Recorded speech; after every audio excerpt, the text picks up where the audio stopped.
नमस्ते, स्वागत है आपका इस वीडियो में। आज आपका 19th ऑफ जनवरी। तो 19 दिन चले गए हैं, 19 दिन खत्म हो गए इस साल का। और कैसा था आपका साल? कैसा साल आपका कैसा शुरू हुआ? डेफिनेटली मुझे कमेंट सेक्शन में बताइएगा। उसी के साथ-साथ profitnama.com पे जाके आप रेगुलर अपडेट्स पा सकते हैं। और अगर आपने हमारे वेबसाइट को विजिट किया तो डेफिनेटली मुझे कमेंट सेक्शन में येस बताइएगा। और वीडियो को लाइक, शेयर, सब्सक्राइब जरूर कीजिए। हमारे व्हाट्सएप चैनल, टेलीग्राम ग्रुप को ज्वाइन कीजिए।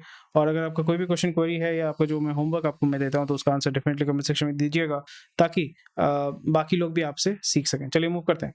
सो अभी हमें क्या देखने को मिल रहा है? कंसोलिडेशन, यानी ओटीटी प्लेटफॉर्म जितने भी सारे हैं वहाँ पे बहुत ही अच्छा कंसोलिडेशन हमें देखने को मिल रहा है। और जी और सोनी का जो मर्जर होने वाला है वहाँ पे बहुत सारे बेसिकली आप बोल सकते हैं हिकअप्स आ रहा है, हर्डल्स आ रहा है। बहुत लोगों ने ये भी सुनने को मिला था कि ये डील कॉल ऑफ हो चुका है।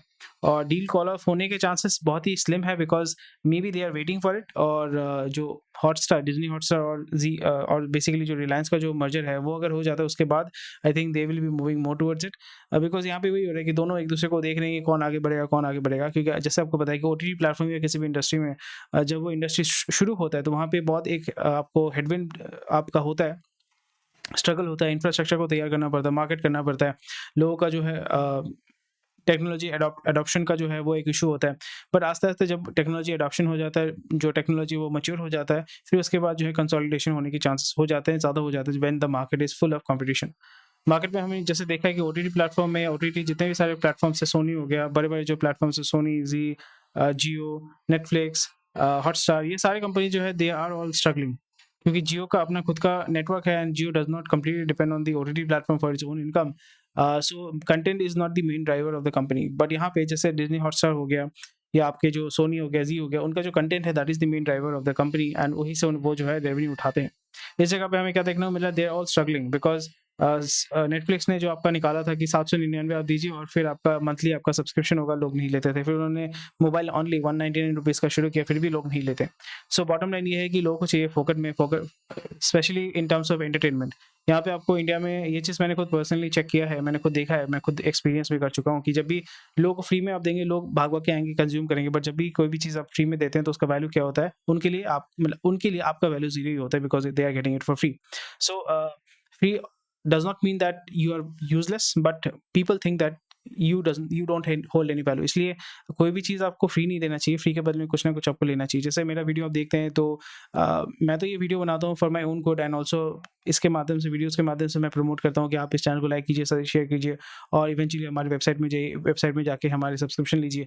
ये मेरा मेन ऑब्जेक्टिव है, राइट? सो वहाँ से एक डेरिवेटिव इनकम मैं मतलब वहाँ से अर्न करता हूँ। सो मेन ऑब्जेक्टिव वही है कि फ्री में मैं आपको कुछ नहीं देता हूँ। फ्री में आप जो है मेरे साथ टाइम स्पेंड करते हो, आपसे हाँ, आप डेफिनिटली आपको बेनिफिट मिलता है, but it's not free, you are spending your time, that is the most valuable thing that you can give to me. और उसी के साथ-साथ एक मॉनेटरी डेरिवेटिव भी मुझे मिलता है, जी, जो अगर आप सपोर्ट करेंगे, so it will really help me a lot. So this is how it works. But अगर हम देखें ओटीटी प्लेटफ़ॉर्म में, सबसे बड़ा ओटीटी प्लेटफ़ॉर्म वर्ल्ड में जो है वो है यूट्यूब। इसलिए यूट्यूब को लोग जो है वो लेवरेज करते हैं। जितने भी सारे मूवी कंपनीज़ हैं, पुराने मूवी का स्टॉक जिन्होंने होल्ड करके रखा हुआ है, वो सारे जो है आपका यूट्यूब को इस्तेमाल करते हैं लेवरेज करने के लिए। तो कैसे यूट्यूब को लेवरेज करते हैं? आपने डेफिनिटली नाम सुना होगा Goldmines. Goldmines is one of the largest सबसे highest one of the highest subscribed movie channel in the world.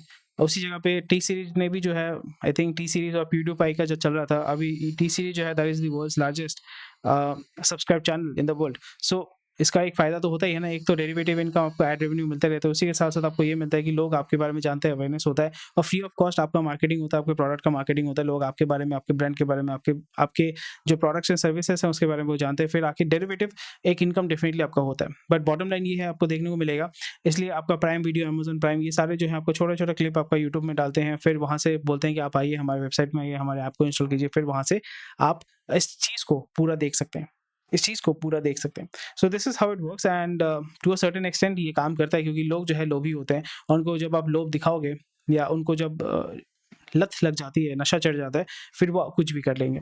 इसलिए आप देखोगे जितने भी जो ऐप होते हैं, कोई भी ऐप हो सकता है, आपका लस्ट बेस्ड ऐप हो गया या आपका कैसीनो बेस्ड या गैम्बलिंग बेस्ड ऐप हो गया, ग्रीड बेस्ड ऐप हो गया, एंटरटेनमेंट बेस्ड ऐप हो गया, ये सारे इसी तरीके से चलते हैं।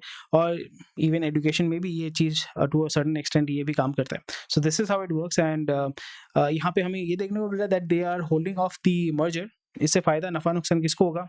आपको मतलब पब्लिक कंपनीज तो हैं, मतलब कुछ पब्लिक कंपनीज है, बट एज सच आपको बेनिफिट नहीं मिलेगा, बट आप ये देख पाओगे कि how the industry is behaving, और इंडस्ट्री जो है वो किस तरीके से मूव कर रहा है, किस तरीके से मैच्योर हो रहा है।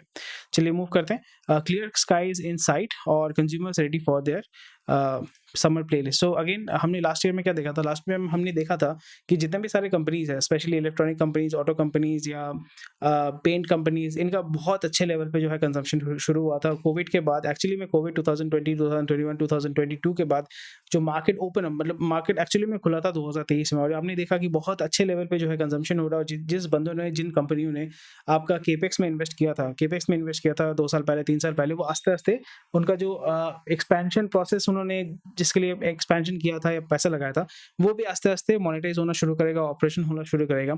So this is where these companies are looking to mass produce and sell a lot, क्योंकि अभी से अगर प्रिपरेशन करेंगे तो आपको बहुत सारे ऑफर्स, ये सारी चीज़ें देखने को मिलेंगे। और इसी के साथ साथ ना सिर्फ इलेक्ट्रॉनिक्स कंपनी प्रिपेयर कर रहे हैं, ऑटोमोटिव कंपनीज प्रिपेयर कर रहे हैं, उसी के साथ साथ आपको ये भी देखने को मिलेगा दैट फाइनेंशियल कंपनीज भी प्रिपेयर कर रहे हैं खुद को, पैसा उठा रहे हैं मार्केट से, और ताकि वो पैसा आपको लोन के हिसाब से दे सकें और आपसे अच्छा मोटा पैसा इंटरेस्ट के हिसाब से वो ले सकें। तो साइरस के जो बेटे हैं, साइरस मिस्त्री के बेटे जो हैं वो शपुरजी पलोन जी के जो होल्डिंग कंपनी है उनके बोर्ड में बैठेंगे, विच इज मतलब this is just GK. Government ने बोला है कि modest tax revenue target for 2025। FPI sell off जो हुआ है आपका एचडीएफसी में बहुत धड़ल्ले से आपका जो है सेल हुआ है, तो यहाँ पे it could boost MSCI index. इसको मैं एक्सप्लेन नहीं करूंगा, आपको मैं होमवर्क दे रहा हूँ, आप इसको स्टडी करो, इस आर्टिकल को स्टडी करो, देन मुझे कमेंट सेक्शन में बताओ आपको क्या समझ में आया। मोरलेस मैंने इसका एचडीएफसी के ऊपर मैंने बहुत ही डिटेल्स में बात किया है, आपको समझाया भी है, आपको एक्सप्लेन करने की कोशिश भी किया है, होप आपको समझ में आ गया होगा। उससे ही जो है आपको डेरिवेटिव करके निकालना पड़ेगा कि how the financial market is moving and how the largest bank, one of the largest private banks is behaving, working, and किस तरीके से वो रिकूपरेट करेगा जो भी उसके मार्केट में सेल ऑफ हुए हैं या जो भी नेगेटिव सेंटीमेंट हुआ है। जैसे मैंने बताया कि this is not a negative sentiment, but लोग जो है प्रॉफिट बुकिंग यहाँ पे कर रहे हैं। नीचे हमें क्या देखने को मिला, एसबीआई ने 5,000 करोड़ 81 बॉन्ड के माध्यम से उठाया, तो अगेन ये 5,000 करोड़ मार्केट से उठा रहे। जैसे 81 बॉन्ड होता है, आपको फाइनेंस में ये चीज़ समझना पड़ेगा। 81 बॉन्ड क्या होता है? 81 बॉन्ड होता है आपका परपेचुअल बॉन्ड बोलते हैं। परपेचुअल बॉन्ड का मतलब होता है कि you do not have to, there is no liability on you to pay back the money that you have taken, और यहाँ पे कोई आपका मैच्योरिटी डेट नहीं होता है। बट बॉटम लाइन ये है कि आपको यहाँ पे इंटरेस्ट देना पड़ता है साल दर साल, या जो भी आपका एक सर्टेन इंटरवल के अंदर अंदर आपको इसको पैसा देना पड़ेगा, यानी आपको पैसा एज इन आपको कूपन रेट देना पड़ेगा।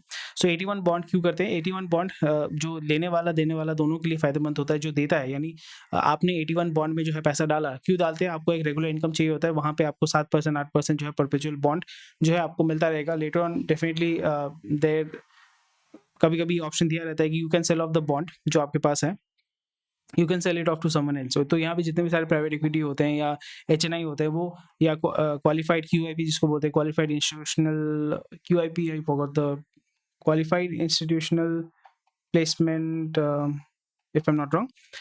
प्राइमरीली जिसके पास पैसा है तो वो चाहता है ना इक्विटी में कुछ डालेगा, बॉन्ड में कुछ डालेगा, क्योंकि उसको रेगुलर इनकम भी चाहिए, कैपिटल अप्रिसिएशन भी चाहिए, कैपिटल ग्रोथ भी चाहिए होता है।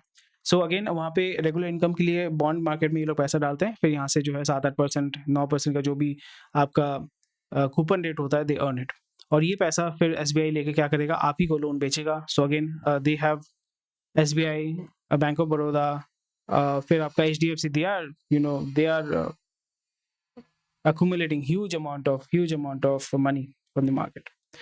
IndusInd Charge branch खोलेगा अयोध्या में. Is it for money or is it for marketing? This is primarily for marketing. चलो मूव करते हैं. FPI breaching exposure levels to reveal ODI holder.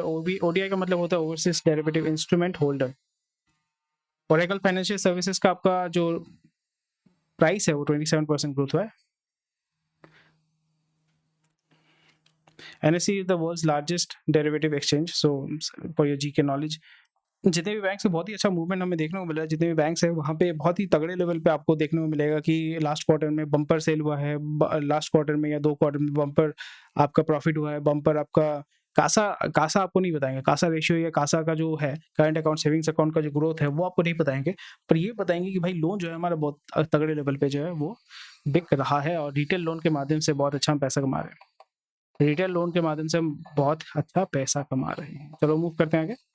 SBI taps ARC, asset recovery company. ARC का मतलब होता है asset recovery company for Hindustan national glass loan.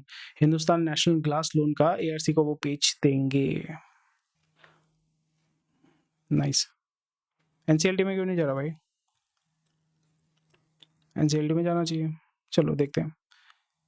Central bank 10 जो है वो बिड कर रहे हैं फ्यूचर एंटरप्राइज के एसेट्स के लिए, पर यहाँ पे पिरामल लाना चाहिए। पिरामल था ना यहाँ पे। चलो मूव करते हैं। इजमा likely to seek board help to resolve stalemate with RBI. FPI ownership of India and GSec. GSec का मतलब होता है government security suggest to a record, so they are buying a lot of GSECs. Sec not जो आप सोच रहे हैं। G-sec जो है गवर्नमेंट सिक्योरिटीज होती हैं, एंड गवर्नमेंट सिक्योरिटी मतलब आपका जो गवर्नमेंट जो है बॉन्ड निकालती है कि भाई उनको पैसा चाहिए होता है, तो इसके माध्यम से कौन खरीदता है? घोड़ा ही खरीदता है, एफपीआई खरीदता है, इंस्टीट्यूशनल इन्वेस्टर्स खरीदते हैं। SAEL to close $1 billion fund raise from foreign domestic investors. So SAEL जो है, सेल का फुल फॉर्म आप मुझे कमेंट सेक्शन में बताइएगा। This is your homework for today. SAEL का फुल फॉर्म क्या है? This is a company which is primarily more into transforming agricultural waste into energy. तो ये $1 billion आपका यूरोपियन और यूएस के इन्वेस्टर से पैसा उठाने वाला है, and they are going to use it for the expansion and operations and distribution. चलो मूव करते हैं। Sterling and Vinson most probably आपका टाटा ओन कंपनी है ना, उसका जो रिन्यूएबल वाला कंपनी है। Metal and mining companies outshine steel makers in Q3. Property rates in top 13 cities rise 19% in Q3. Bubble, bro. Pure bubble. Gurgaon, Greater Noida, NCR. This is pure bubble. Pure bubble. Crazy है। Festive season में phone का demand बहुत बढ़ गया है। मैं fast इसलिए भाग रहा हूँ क्योंकि आज ऑलरेडी देरी हो गया, and I'm trying to file it quickly because I don't want to skip today's recording. Chalo. Aim to reach 140 million ton coal stock target this year. So coal का रिक्वायरमेंट तो है क्योंकि बहुत सारे कोल माइंस कोल के जो thermal power plant है वो ओपन अप हो रहे हैं, वहाँ पे इन्वेस्टमेंट बहुत अच्छे लेवल पे हो रहा है। इवन कुछ शायद से आपका यूरोपियन यूनियन या जो बाहर के देश के साथ वहाँ से फंडिंग उठा के इंडिया में थर्मल पावर प्लांट खोलने की बात चल रही है। So we need a huge amount of coal to operate that. Equity investment of near over 6,000 crore in Coal India arms get CCEA nod.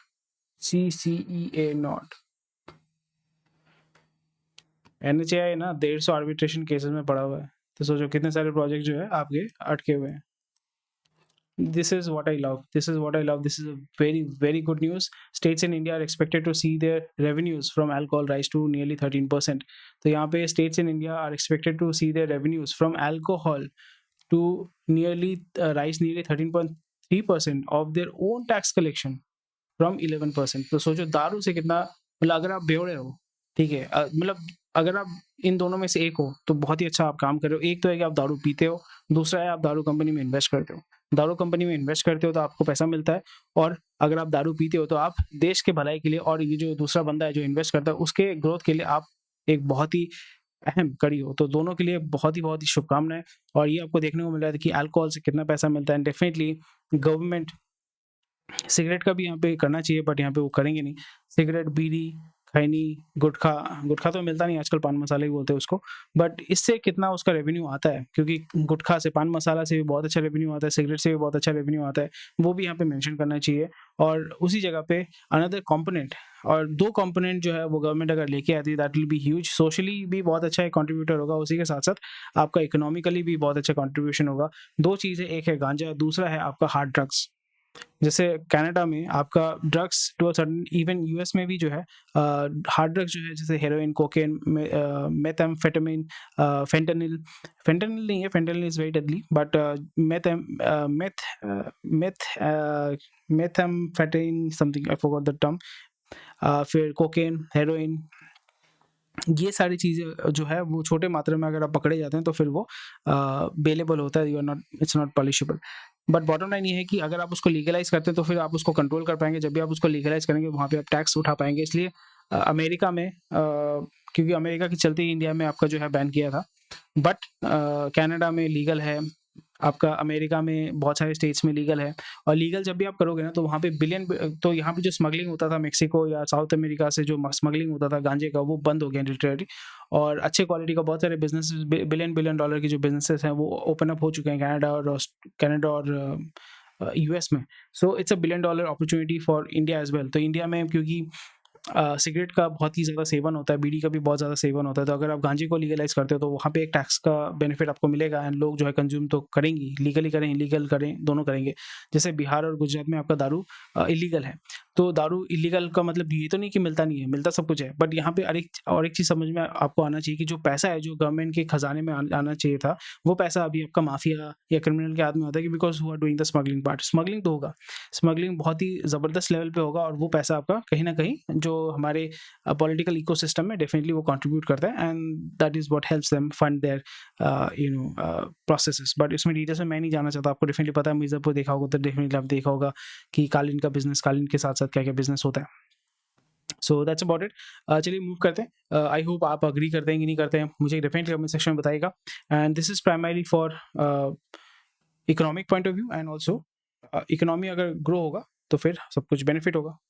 SpiceJet और सेलेस्टियल का जो है आपका जो झगड़ा हुआ था, basically insolvency proceeding against budget airline filed by Celestial Aviation, it has been adjourned by the NCLT to February 26। तो बहुत अच्छा न्यूज़ है for SpiceJet because it is not going for NCLT, यानी बैंकरप्सी में नहीं जा रहा। अकाशा बोल रहा है कि भाई 150 बोइंग प्लेन हम लेके आना चाहते हैं 2032 तक।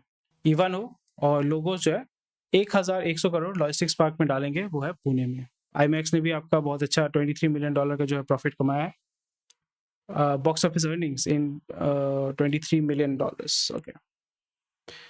सन फार्मा ने आपका तारो का रिमेनिंग 21.5% परचेज कर लिया है। तारो जो है आपका इजराइल बेस्ड फार्मास्यूटिकल कंपनी है फॉर 3000 करोड़।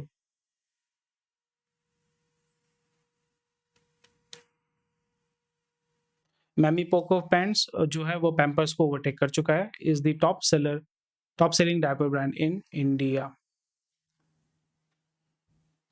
एनबेव जो है एनहाइजर बुश जो है आपका बेसिकली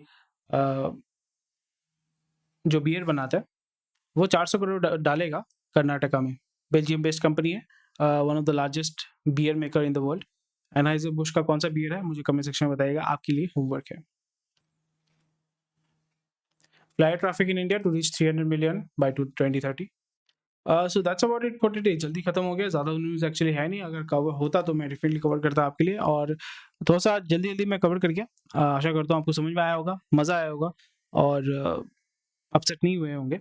तो thank you for watching this video. कोई भी क्वेश्चन कोई कमेंट सेक्शन में बता सकते हैं, हमारे वेबसाइट को डेफिनेटली विजिट कीजिए, लिंक आपको डिस्क्रिप्शन में दिया है। स्वस्थ रहिए, मस्त रहिए, मिलते हैं आपके साथ कल।